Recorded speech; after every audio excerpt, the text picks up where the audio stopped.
Carnival by Tiffany Jackson. Out of curiosity, anybody in here read Monday's Not Coming? No, this is short stories within the book. Oh, Not reading the entire book. This is what we're reading. Just this. That's it. Out of all of it. All right. I left my glasses at home, but I'll do my best. It's Carnival, Tiffany Jackson. By Jouvert morning, when the baby powder dust settled and the splashes of paint dried on arms beating steel calypso pans, I decided that I had suffered enough insults from Daryl Singleton to last a lifetime. Ting, ting, ting, ting, ting, ting, ting, sticks rapidly slapped on cowbells.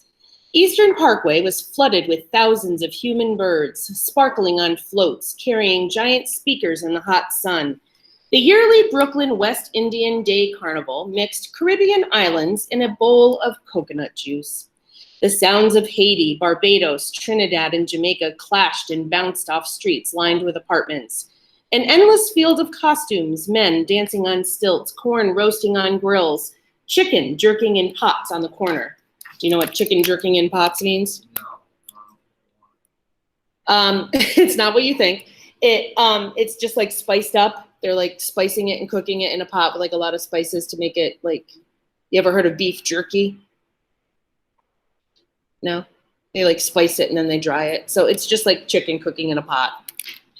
That was where I found him. On the corner of Bedford Avenue, his face still wet with streaks of black paint, bare chest winding up on a guile dressed in glittery gold and fire red feathers. A guile is a girl, so he's leaning up against a girl who's dressed in glittery gold and fire red feathers. A flock of his friends surrounded him, passing around a small canteen, cackling over the music. Daryl stumbled, but his drunken wobbly legs did nothing to stop his revelry. He pulled a mini air horn from his pocket, clicking it at the sky. He will be thirsty soon, I thought as I made my way through the crowd. The girl's feathers grazed against my cheek as I tapped him on the shoulder. Cindy, he shrieked, eyes bulging, pushing past the young girl out of his way. What are you doing here? His rum-soaked words made his accent thick like banana porridge. I chuckled. It's Carnival! I know, but you never hit the Parkway and never dressed like this. He stared down at my breasts, snuggled up to my neck, cradled in a gold bikini top covered with gemstones, and pink and orange feathers that tickled my ears. I felt damn near naked, but I had picked out the costume, especially for him. Maybe you've never noticed, but I was just thinking of you. Of me? He smiled, and I had his full attention. What for? I was talking to DeMarco about my daddy's sorrel. He says you love sorrel. Daryl squinted. Your father makes sorrel? Yeah, he got the recipe from my grandmother. Been called the best. He raised an eyebrow. Hey, what does your American father know about sorrel? Patience. My father taught me patience. As much as I wanted to crack a glass bottle on the curb and shove it into Daryl's eye for the disrespectful ribbing, I had to be patient. Something sweeter was coming. That would be an example of foreshadowing. Hint, hint, hint. What do we think is coming? You think murder? I cleared my throat over the music. Nose enough. DeMarco is stopping by to pick some up to mix in his rum punch for tonight's bashment. No, he using your father's sorrel? Nah. DeMarco knows nothing about sorrel. What if it tastes too sour and break up the party? I'm a connoisseur. I know what's best. Well, do you want to try some? The crowd thickened around us as one of the Trinidad floats approached the intersection. We blended into a sea of red and white feathers. What? Right now? Why not? I live right here. I jutted my lips at the apartment behind him. It will only take a second. It's nice and cool. Aren't you thirsty, dancing in all this heat? I flicked my tongue ever so slightly, and he licked his lips. Yes, but what? Are you scared? I teased, rolling my shoulders back, my gold top twinkling in the sun. Me? Scared? No, man. Then come on. He stared at me for a moment, the decision churning in his head before turning to his friends. Fellas, I'll be back. Cindy plans to show me a little something. His friends didn't hear him over the roaring music. And it didn't bother me that he had insinuated much more than an offer to a refreshing drink. He'd never see them again anyway. More foreshadowing. Ting, ting, ting, ting, ting, ting, ting. We entered the lobby of the old pre-war building, the place near empty, with everyone partying outside, just as I suspected. Music bounced off the marble tiles through the hallways. The elevator door rattled close behind him as I stuck up the key and pressed B for basement, Hey, where are we going? He asked with a frown. Thought we were heading to your place. Daddy keeps the sorrel in a fridge in the basement. He gave me the keys. Daryl took a swig out of his canteen. Why your father has keys to the basement? He's the super. Ha, I see. So he cleans up after people's shit. I took all my willpower not to slice his tongue out of his mouth with my keys. I imagined throwing it on the floor, stomping it into the ground meat, making him sorry for every blasted word he had ever uttered about my family. I bit my tongue. Patience. He's renovating the building. Daryl grinned and stepped closer to corner me in the cramped box, placing his arms on either side of me. So what do you Americans know about sorrel? American sounded like a curse word in his mouth, and I wanted to rip his teeth out. Just the sound of his voice made my pulse sharpen as I imagined committing unspeakable violence. But violence is ugly and messy. I had something better in mind. He's not American, I said, through clenched teeth, keeping my eyes soft. He was just born here. He sniffed my neck. So he's only partial Bajan like you, not a true one. I stiffened, if only to keep myself from striking him. His stench was revolting. If I'd had any second thoughts, he erased them, making my next steps too easy. You'll see, it won't matter when it comes to sorrel. The elevator jolted to a stop. I slipped under his arms and pushed open the door. This way. The chilly, damp tunnel provided relief from the late summer sun beating on our shoulders.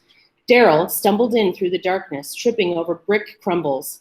Da, your father, now put lights down here, he slurred, rum sloshing out of his canteen.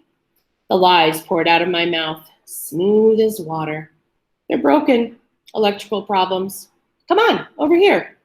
We reached the far end of the basement and entered a super's old workshop covered with a thick layer of gray dust. Tools, building materials, and cinder blocks were scattered throughout the room, lit by a small cellar window covered in soot and cobwebs that dulled the sun. Shadows of carnival lovers outside danced on the floor. He ain't so good at cleaning, is he? Daryl said, his body swaying as he picked up a red-handled trowel off the workman's bench. My stomach clenched tight as I gulped, wondering if he noticed how fresh it was compared to everything else in the room, or the price tag I'd forgotten to peel off. He's been busy with this, I said, motioning to the giant gaping hole in the cement wall. To its left was an old white freezer shaped like a perfect cube that buzzed and shook with age. I lifted the top, revealing a bevy of unused rum bottles filled with dark purple sorrel. He popped open a bottle and sniffed. He took a quick swig and his eyes lit up. Whoa, this is good. He tossed the trowel and poured some into his canteen, mixing the liquid together with another sip. Perfect. Let me take a seat and rest my feet for a few. Of course, go right ahead. He plopped down on a stack of dry concrete bags, strategically placed at the mouth of the gaping recess, not noticing the wheelbarrow filled with pre-mixed concrete in the corner behind him. I grabbed a bottle for myself, taking a sip to cool my nerves. It was sweet and tart. Not perfect like Daddy makes it around Christmas, but close enough. Music slipped through the bars in the window, calling us outside. Ting, ting, ting, ting. Why on earth would she have pre-mixed concrete in the basement? To what? Get him stuck. To get him stuck? What does one do with pre-poured concrete? What has she hinted at in this story so far? Jesse. She wants to intentionally kill him. Okay. Charles. She wants to kill him and then hide the body. Would that be a good way to do it, with some concrete? No? This is quite good, he said, wiping his mouth with the back of his hand. Why your father make so much? He planned to sell some around the parade route, but he had an emergency. How your father, the super, and can't fix electrical? How does he know how to do? What does he know how to do? Construction, I motioned to the hole. Management asked him to patch up this wall, broke it open to fix the plumbing. I held my breath for 5 seconds, watching Daryl try to drown himself in sorrel. You should see inside. What, inside this hole here? Yeah. Daryl stuck his head in and gasped. Oh. Inside were the remnants of an old sleep shed, a wooden chair, and a low cot with fresh sheets. He stepped in, turning back to me. Ha! So this why you brought me down here? To be alone? I smiled with a small shrug, joining him. Maybe. He smirked. Ha! Boy, Cindy, you full of surprises today, he said. Stepped in farther to investigate the bed. That was when I swiftly clicked closed the waiting handcuff around his ankle and jumped back out of the hole. Daryl looked down at his foot, now chained to one of the cinder blocks sealed to the wall, almost amused. Hey, what's this? He kicked and the short chain jingled. Cindy, I didn't know you were into freaky shit. I held a stare with him. He had no idea what was about to happen. That made the moment all the more satisfying. You know, my grandfather from Bridgetown, Barbados, used to build houses using these blocks, I said, motioning to the stack in the corner. He was good with his hands. He taught my daddy, who then taught me. I wheeled the fresh concrete mix closer to the hole. Daryl blinked, his smile slowly fading. He tried walking toward me, but the chain snapped him back, keeping him a hair away from freedom. He chuckled, nervousness caught in his voice. Cindy, come now, quit playing around. These blocks can be so heavy, I continued, lifting one off the stack and setting it in place at the bottom of the hole, but not too heavy for me to manage. I set down 3 blocks and grabbed the tossed trowel, holding it up like a knife ready to slice a cake. Daryl wiggled, his eyes growing wider. He had a rhyme for it, I said. He would say, scrap, slap, brick, pat. Watch me. I scraped a large chunk of wet cement, slapped it on the bricks. Then I laid another brick on top and patted it in place, just like Daddy taught me. See? I asked, watching the realization dawn on him. This shouldn't take too long. Ha ha ha, very funny, Cindy. Who put you up to this? DeMarco? Oh, I'll get him good for this. Daryl pulled at his chain, quickly sobering. Okay now, Cindy, this isn't funny anymore. This thing is starting to hurt my ankle. I focused on smoothing the cement, keeping the blocks nice and even, so I could patch the hole without anyone noticing the mix of bricks. Okay, stop it, Cindy, Daryl snapped. What? You're going to bury me in here? You can't.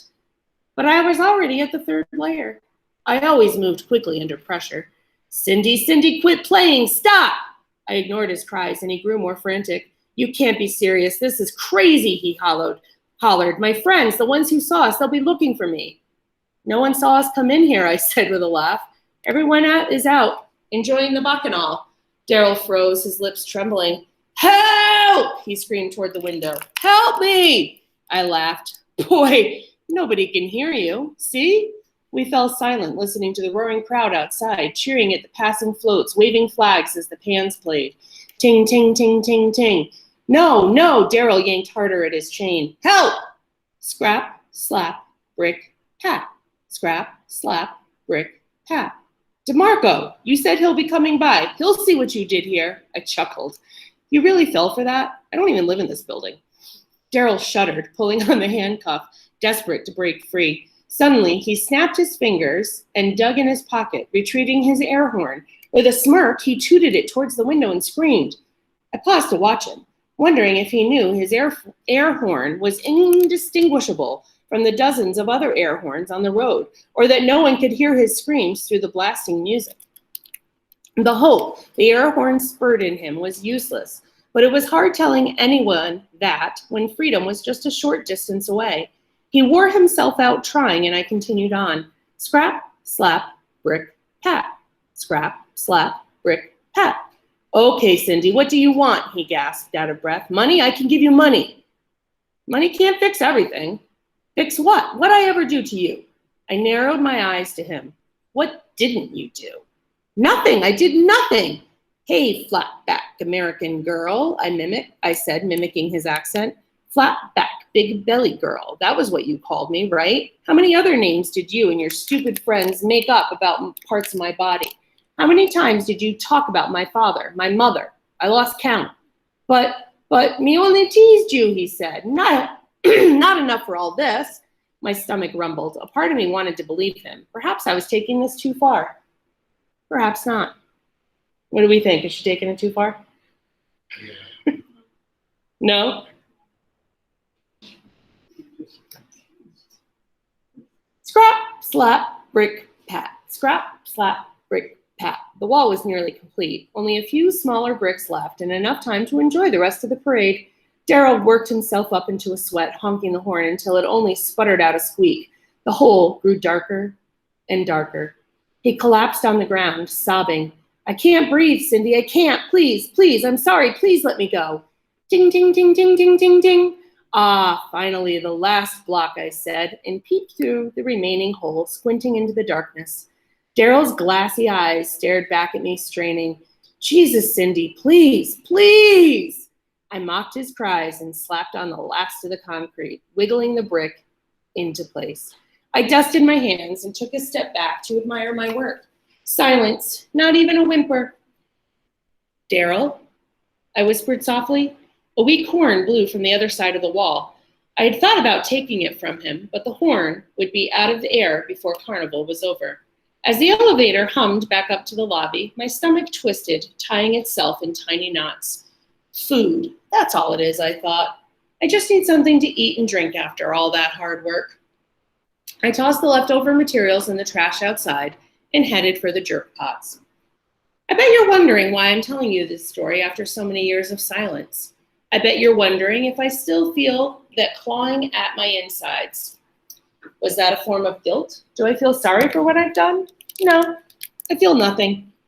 I don't feel the least bit guilty. I'm telling you this because it brings me great amusement knowing that he's still down there, propped up on the bed, horn rusted to his bones, listening to Carnival pass by every year. I was going to say year after year, but. So what do we think? What about Cindy? What do we know about Cindy?